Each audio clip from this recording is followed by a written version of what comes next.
What is going on, everybody? Welcome back to the STL Tones podcast. Abel here with you, and today I am joined by two of the biggest multi-genre producers, engineers in the game, and of course, that is Chris Lord, Algie, and Howard Benson. Guys, how are you? Thank you for joining us. We are great. Greetings. We're still here. Yes, you're still here. How have you guys been kind of adapting to the climate of the crazy changing world right now as far as studio work is concerned? Well, Chris, you can pick that up if you want. Well, I mean, we're pretty socially distanced to begin with because we're, generally in our control rooms or in our studios in our homes editing audio and working with that. So we're not around a ton of people at once. So everything is shut down and become a situation where you work with people one at a time over the internet. We get files back and forth. Has it stopped us in our tracks like live shows? No, but it just made us adapt to the new norm or this temporary situation. So we have to be a bit more creative. The downside is that all our bands are in a panic. All the people we work with are in a panic because their livelihoods depend on their summer tours, and that's their income. So I feel horrible for them.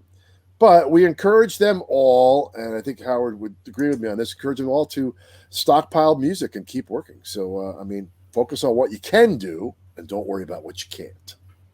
Yeah, I think that's exactly right. This is the time that you do like the Rolling Stones used to do, where Keith Richards would just stockpile riffs when he knew he was still lucid, So they could go back to things like 20 years ago and 30 years ago that they can kind of, and now you have all this free time, and it's great to just keep coming in and recording, because I think when the artists go on tour, they're not going to come back. They're going to tour and tour and tour and tour. And I think it's going to be a bit of a cluster out there with all the touring. But, this is how they make money. So they're not going to want to come back. And Live Nation's not going to, they're going to want to get all their advances back that they've given. So, we won't see some of these bands, I would say, for maybe 2-3 years, actually. So, and I don't blame them, So right now is when you should be, writing material. This is like the time to, stockpile it away. Aside from kind of encouraging them to stockpile music, have you guys seen an influx because of this of files and bands wanting to work on albums and wanting to get records done now that they have all this downtime? I think that what's happening a little bit, I think the artists are spending a lot of time doing live streams, and that's a lot of work. I've had 2 artists do that in the last month, and that takes up like 2-3 weeks of their time. It's a lot of staging.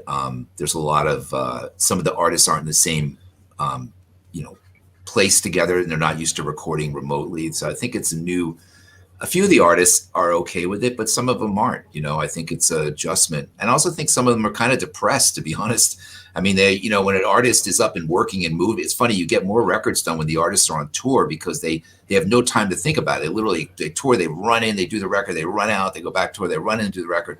Now they have all this time on their hands. And I think it's really, it's affected some of them, actually. Right. I agree. I think there's the artists that aren't getting depressed, that are working on music, and then the ones that are watching TV and sitting in front of the refrigerator, like me.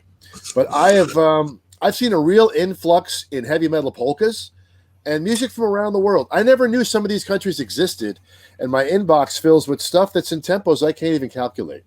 But hey, we'll take it any which way we can.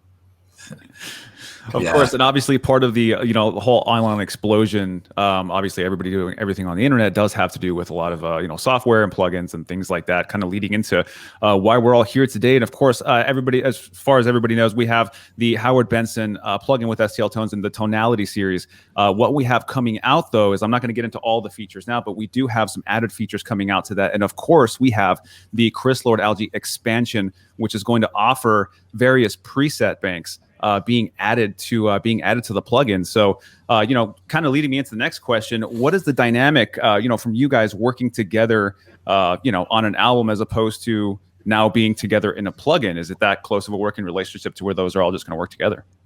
Well, I used to remember why the guitars don't sound like they do mixed. So when we got to this plugin, it was only natural for me to talk to Chris about, hey, I love this plugin that we've got that, Mike Plotnikoff and I have kind of, helped develop with Sonny, but it just doesn't feel like it does at the end of the process. And a lot of that is the special sauce and all the switches, buttons, and knobs and shit that Chris does that makes Chris. So we approached him and would see if he would share all that stuff with us, and he was gracious enough to want to do this preset pack with us. Well, a lot of it has to do with, and in our working relationship has been great for, I think it was 190,000 songs so far, and counting. And that's not even the stuff outside the country that's in different languages. But the first round, what happens is, because of the way they record, okay, and because the process of engineering and producing, right, with Howard, and then, okay, once he makes the rough, the artist approves it, then it's up to my job to close it, right, and to get the mix to the artist and give them that package of the Benson Lord Alge thing, right, the combo, what we do. So then how do we turn that into a plugin? Well, Mike Plotnikoff is probably one of the greatest guitar engineers for guitar sounds there is in the world. I mean, without a doubt, he can hear a fly on top of a Marshall amp speaker, okay? But more importantly, he can get a sound that's a pure tones, right? So those great pure tones get created, get put in these records, and then I manipulate them. I actually take them further with the analog console and that mentality. So then I take those sounds and turn those into presets. So it's a good combination package because of what Howard created. I'm the finisher or the destroyer. Well, you know, it's all about carving it out, because like you got to carve out room for the, you know, if you think about where most of the records Chris and I have made, they're guitar, bass, drum, fundamental stuff, you know, and when you start adding vocals and all bass and all kinds of stuff, I mean, all the junk to it, it's really hard to make it sound, you can't hear everything unless you have the talent to be able to carve out the frequencies and the compression and all that kind of stuff. It just sounds like a mush. Yeah. So that's kind of like, you know, why we always went to Chris. I mean, the first record I just did a podcast. I don't know if Chris, you listened to the Less Than Jake one. I saw a bit of it. It's pretty funny. It was pretty funny. Yeah. Was that the Pro Tools story? That's right. What was this guy? Chris and I met on the first use of Pro Tools on a record for a rock record. And I dragged a Pro Tools system into his studio Image in Hollywood. And Chris was not happy about that. He liked the tape reel. He liked big reels of tape, you know. And I got this like digital thing I'm bringing in, and you know. But who's this guy with this rig over here? Yeah. Who is this fucking guy? You know.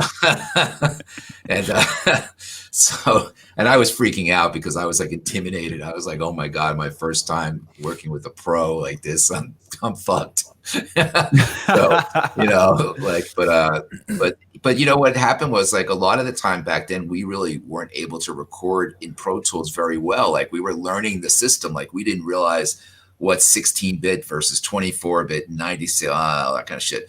And Chris was able to make all those records sound amazing, like the POD stuff and all the stuff, the early, you know, Fly 3 Days Grace records and things like that. For me, at least, he's just doing records for lots of other producers. But right. The guitar stuff was so much more meatier and richer than we had actually recorded.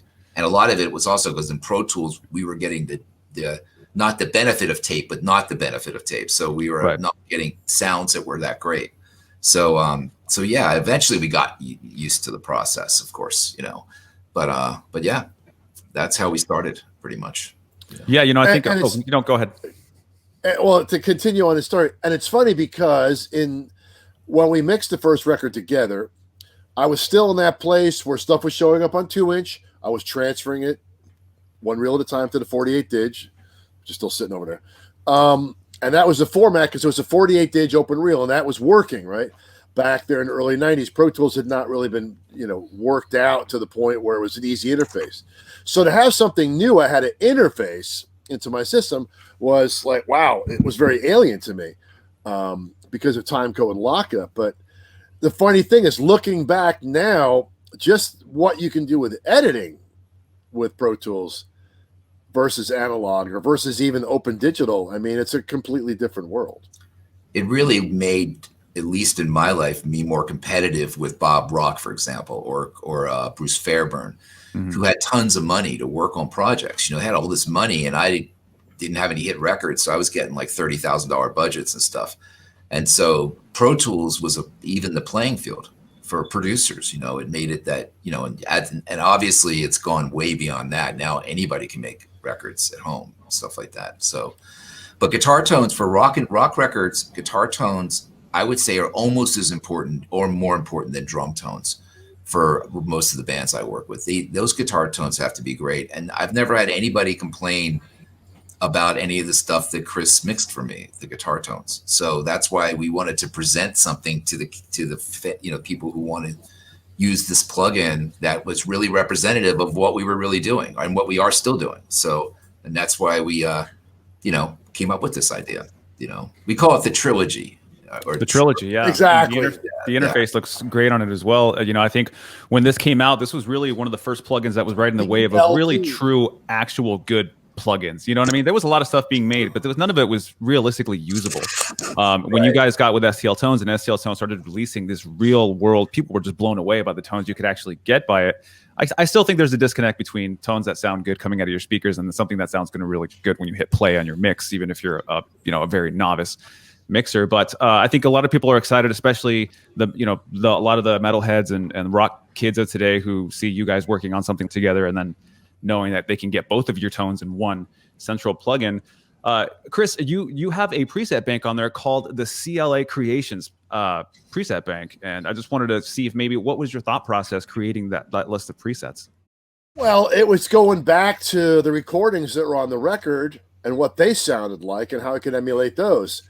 I mean, the BLP mentality, Benson Lord Alge and Plotnikov mentality is that if we're going to create a plugin, okay, then we want it to be something we can actually use, okay?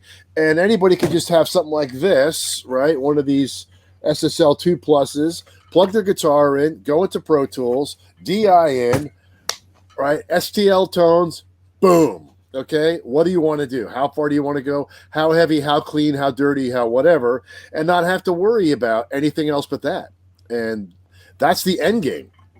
So Howard, being a rocket scientist, knows how to turn these things and knows how the process has to happen, from the recording to creating the plugin to how they take the sound and turn it into something you can adjust in a plugin. So we were pretty meticulous about going through it.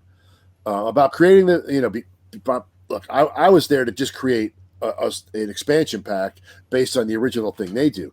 I couldn't make that expansion pack if they hadn't built it a certain way. So really kudos to what they did to make that creation happen. Yeah, I think it gives a lot of people peace of mind and confidence looking at a plugin like that and seeing that if it says, you know, if it's got Chris's name on it, has Howard's name on it, you kind of have that confidence that they signed off on this tone before they did it and said, I could use this if I really needed to. And I think that gives a lot of people, you know, confidence in using them in their own mixes and really toggling through. I mean, aside from the endless options that's offered by the plugin platform itself. I think it's got Howard. Yeah. Go ahead, Chris. No. But it's got Howard's name on it. See, the thing is, people say, okay, Howard Benson produced, you know, these 40,000 giant records, okay? And those are the guitar sounds on those records. So it's his wheelhouse to make a plugin that's exactly on board with what he does.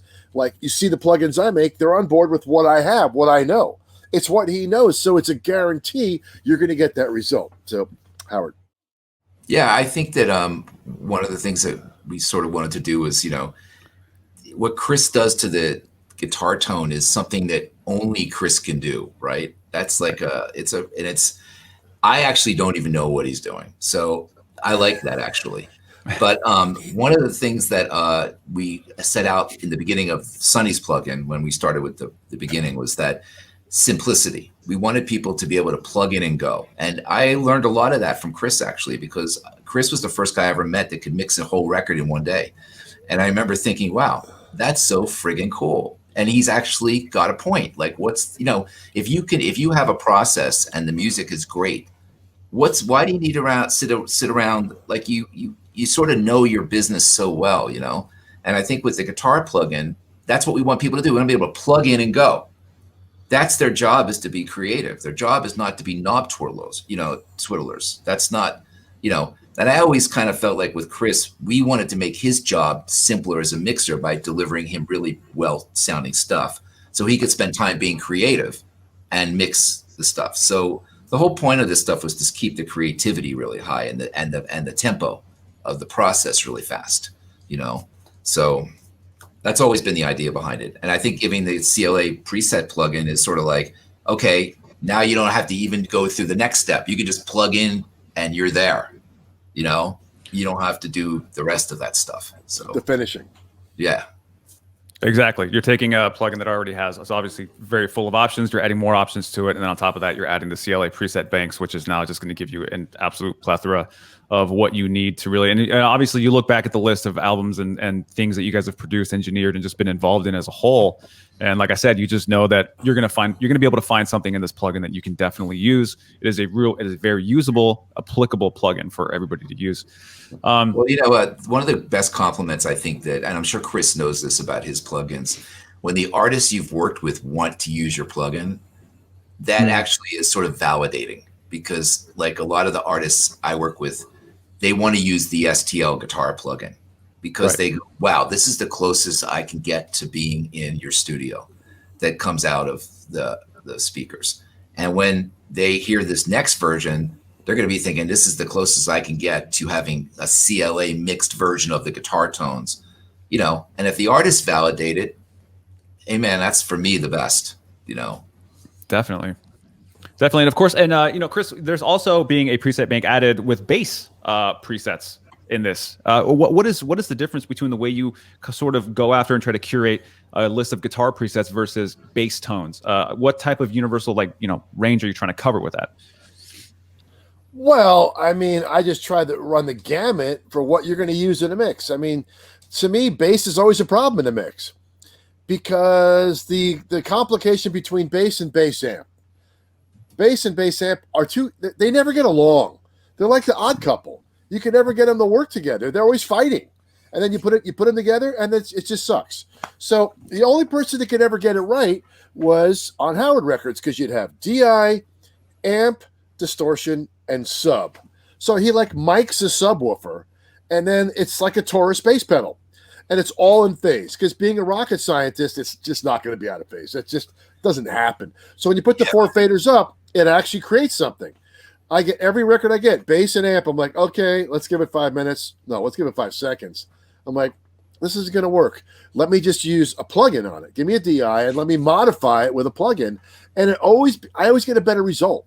So to create the, to create the presets, I go for, okay, pure tone and then pure grit and then somewhere in between, right? Right. But a lot of it was, his bass tone.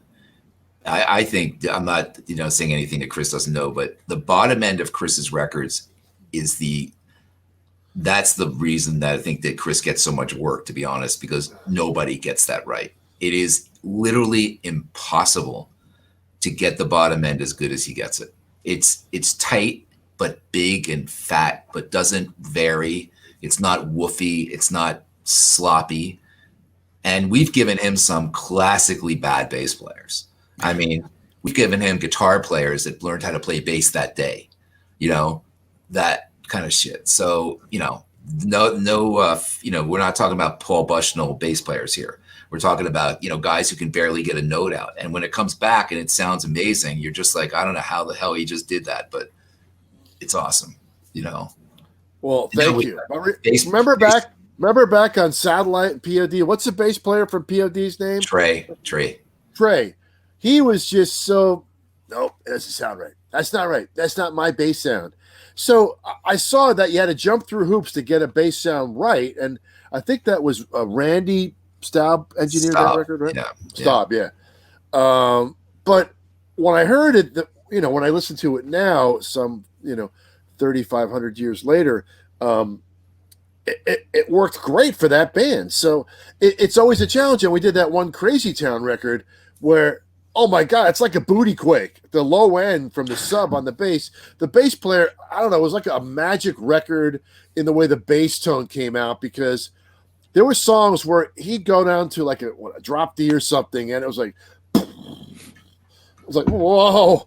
And it was really, really good. Really like super nice subharmonic effect. So So whatever it takes. Look, it always seems to be the same issue with bass is that it's not about EQing it. It's about actually using a plugin that modifies the mid-range more than anything. Because think about it, the bass is playing X amount of notes. If you boost one frequency, that note gets louder.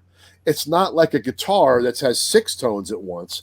It's a single tone. It's a monophonic instrument. So whatever you frequency you boost, that note's going to get louder. It's not going to be a big envelope unless it's super broad. So you got to be very careful how you actually deal with that. I think bringing up all those points about EQing and frequencies and stuff like that, there's so many people, especially with the digital age and the boom of people basically being able to create, music and stuff in their bedrooms, really brings light to just how talented and just how much work you have to put into it. Like the amount of work you guys have put into be where you are now, of learning all these different things, and how useful a plugin like this can be when you guys go in there, do it for us, essentially, put it all in one package. And now we don't have to struggle so much with what everybody thought was, not as hard until they had to do it themselves. Yeah, it's a lot harder when you have to do it yourself. It's, it takes, I don't know how many years it takes, and I still don't know half the shit that's going on in there. It's like, we're always learning all the time. Right. So. But, we're creating tools so we don't get hired.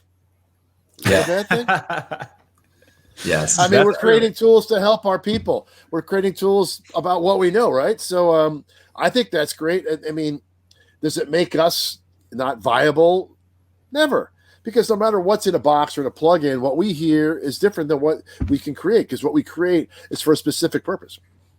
Yeah, you still have to kind of, like, if you're a mixer, if you're out there and you're mixing or you're recording, you still have to do your 10,000 hours. You know what I mean? To get good at this, because like when you watch how fast, like for example, when Chris mixes a record, how fast he gets it up and sounds good. That's what I was saying. Like he can mix a record in a day, because within like 10 minutes, the record sounds like a record. Like the balancing, the levels, the sort of intuitive way of getting it to like 0 to 70. That's really hard. That kind of stuff. Just to know, because you see guys adding tons of reverb and delay, and they see every knob and button and switch. They got to use every plugin.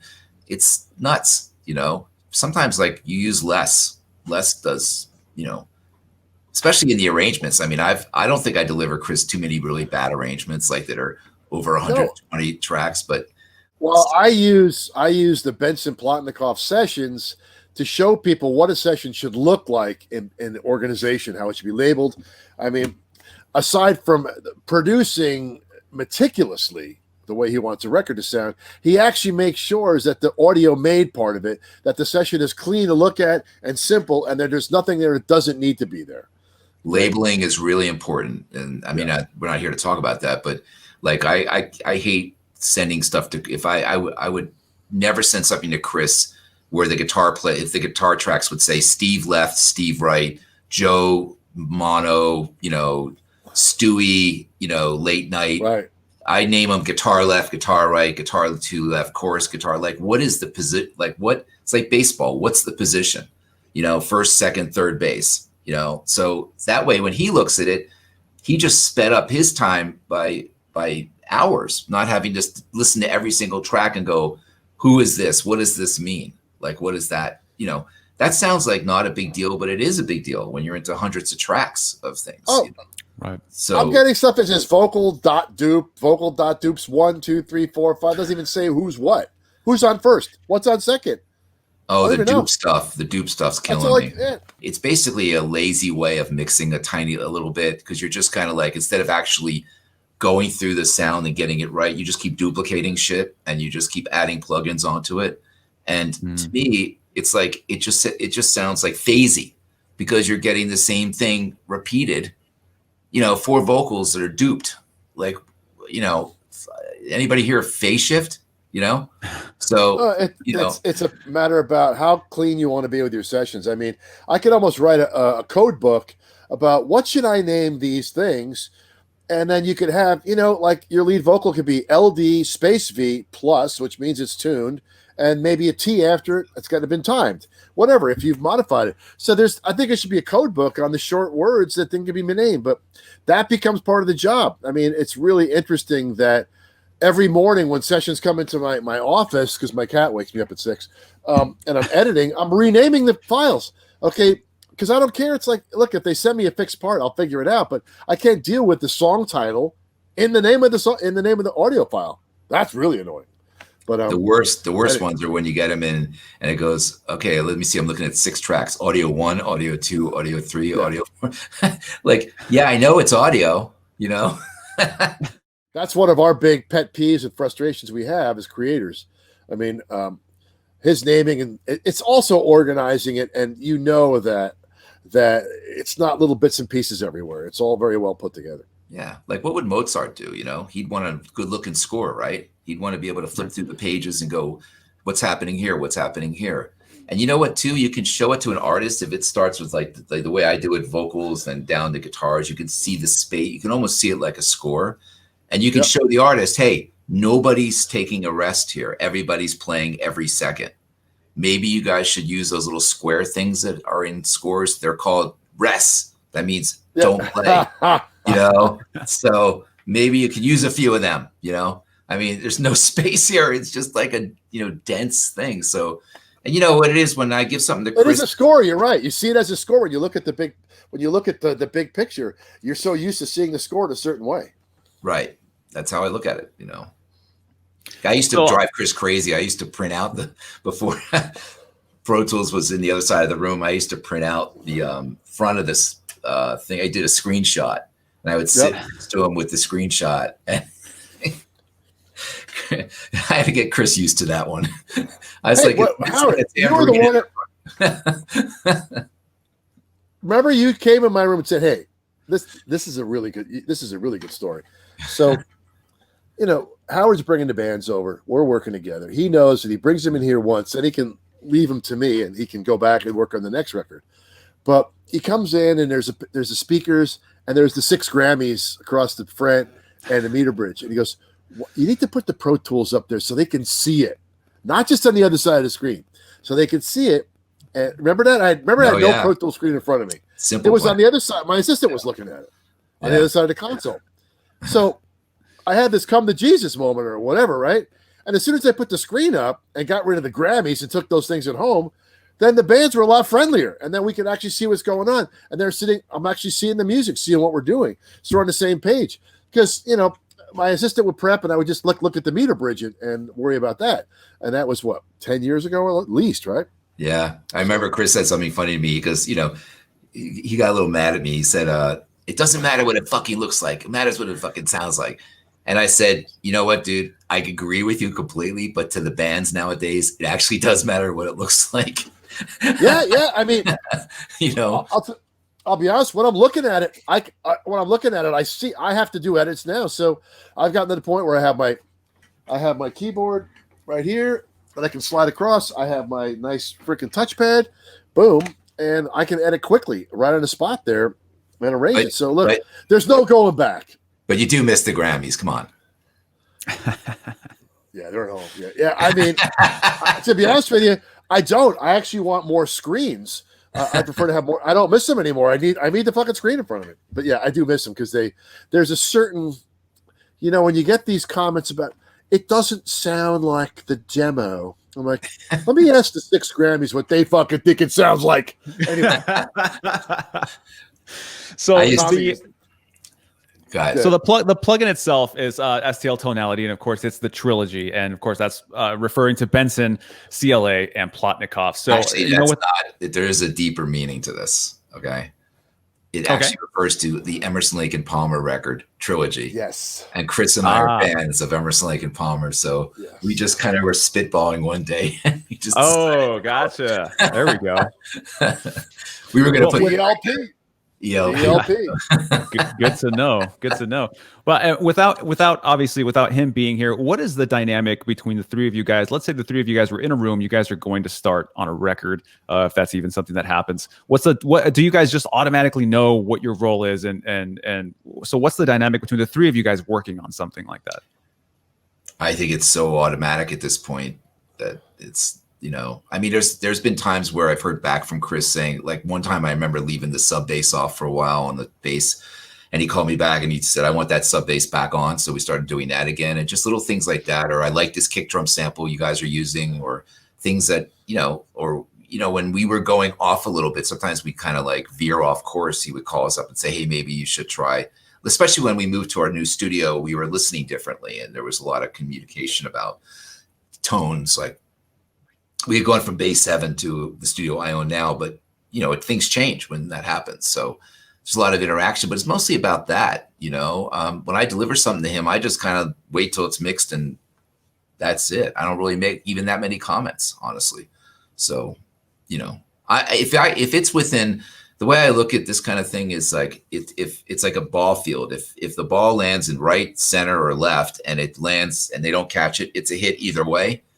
The bands sometimes get caught up in the blades of grass where it has to hit. I don't care. As long as it hits out there somewhere, I'm fine. I go, you know what? I'm in. So then Chris has to finish it up a lot of times with the bands. And that's where he's great, because he has a way of getting things. I always call Chris Mariano Rivera because he can close it. He closes. The closer. Yeah. And it's hard to do that. You shouldn't even really minimize that, because when you get to the end of the projects, he has to close it out, and then the mastering guy has to do his thing, but a lot of times it falls on him to get the bands over the finish line, because there's, what it is, there's all kinds of like, I don't know, they get kind of like, oh, I'm done the project, or they get this like eureka moment. They need to have a eureka moment. Oh my God, that's perfect. But there is never any perfect, really. So, somehow there's a lot of minutia. There's a lot of minutia at the end. There can be. There can be. Yeah. It depends. It depends on if they're hung up on something. I mean, look, Howard has to deliver his final rough mix to the label, to the artist. He has to get approval to move forward. Once he has that, I need to look at that as my template, and then do what I do in the transformation sonically, and make sure I reel the band and communicate with them and close the deal and get it done. Because that's part of our relationship. That's part of a partnership where my job is to take it from here. I always say that part of the reason that I like working with Chris is that in my vision, at the end of the record, you want to be hit over the head with a 2x4 when you hear that thing. I mean, that's really the goal. We're not selling perfection. We're selling emotion. So the feeling is like when you turn it on and you go, fuck yeah, then that's it. So if the bands want to sit around and mess around with the hi-hat levels and a delay, a throw delay here and a bit, whatever, that's their thing. But as far as I'm concerned, if I go, fuck yeah, we're there. And we never really go backwards from that. I know Chris will not fuck that part up, right. But he does have to, the bands do have these comments, and look, it's their art. You know what I mean? Like they have to live with it. So, a lot of it band usually have to do with is what they hear in their head. It could be less harmonies or no harmony in a spot, or filtered vocal sound, or something, or some kind of distort. It could usually be along those lines, or, like a drummer like Neil Sanderson is a very focused, smart guy with a great band, stays loyal to us. He gets what the picture is, right? But he's also, a lot of times on each record, he's looking to get something. Look, the guy plays drums like this. He never crosses the streams, ever. Like it's like this. He never, it never goes like this. Yeah. I can't do it. I tried hanging out with him and try to do air drums. And, busted, you crossed. You're over. Yeah, I mean, like at the end of the records, and then sometimes the mastering guy gets it. Like we use Ted Jensen a lot, but he's able to get us through that part of it pretty easily.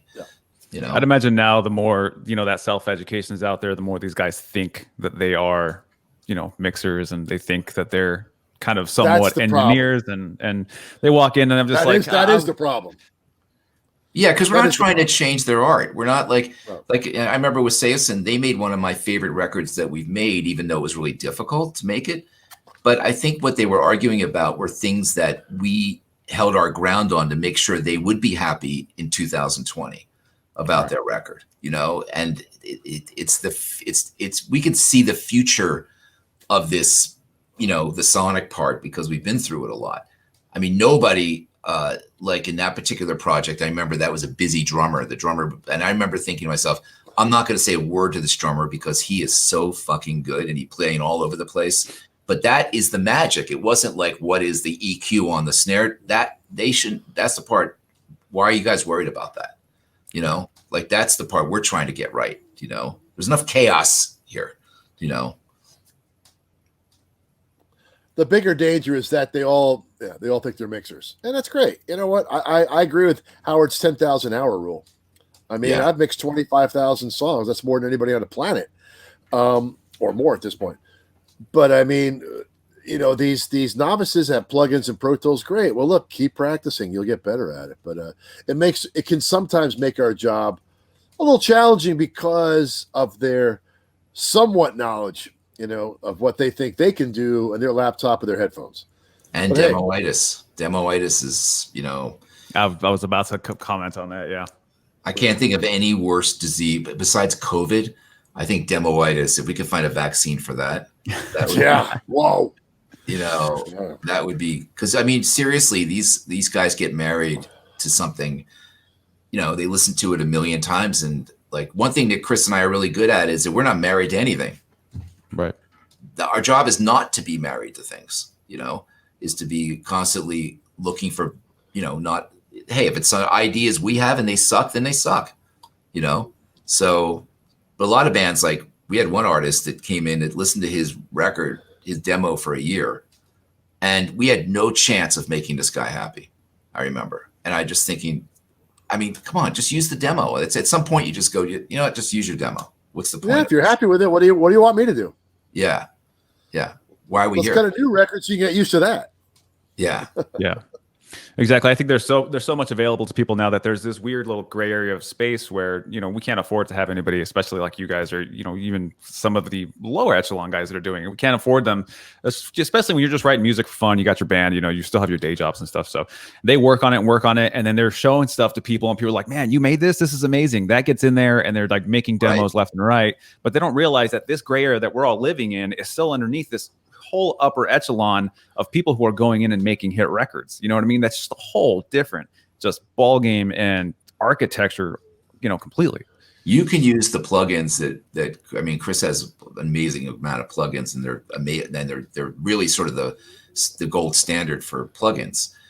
But if you don't work every day at it professionally and really learn and you're working with other people and you're doing it with a gun to your head, like a record company has a gun to your head saying you need to do this and it needs to be great, you're not really in the music business. I mean, You're just having fun. It's a hobby. It's good. But, you know, we work under stress all the time. Like we have to answer to a lot of people.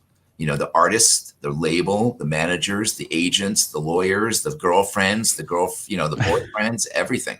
You know, that's stress. That's hard to do. That's, you know, I would say that, you know, further on in my career that I am right now is that I get hired more now for my wisdom than really whether I am great at like in EQing something at this point. It's more like, hey, what do you think of this? Do you think this is quality? Do you think that this is, you know, we are on the right track? I mean, those are the things that, I mean, you can't just learn those without doing it a lot, you know? So. The last thing I was just going to kind of touch on is just kind of reiterate that there is obviously an expansion on the plugin coming out. It's going to be adding some features. Going to be adding a bass section. We're of course going to be adding the CLA preset banks. There's going to be multiple ones in there, which is going to have album tones. It's going to have CLA creations, you know, tones that were just made by him for that preset. So if you guys are watching this podcast now, please be on the lookout for that. Make sure you guys head over to stltones.com to check that out. Guys, I want to thank you so much for taking the time out to join us today. I know you guys are busy guys, especially in the climate that we're in now. So I want to thank you. I'm going to let you guys go and get back to work. Well, I'm just going to finish off what Howard said there at the end is that, you know, we're hired for our wisdom because we've been at it for a while and we still love what we do. Okay. And by creating this plugin, we're taking that wisdom and giving you a great tool to create music with, have fun with, and also get a result that you're like, yep, that's what those guys do. Thank God I can do it. I can do it myself now. Touche. So, absolutely. Touche. Well said. All right. Well, Abel, thanks for having us. Thank you. No, thank you guys. I appreciate your time very, very much. Thank you. I will see you guys soon. Okay. See you later, Chris. All right. All right. Take care, you guys.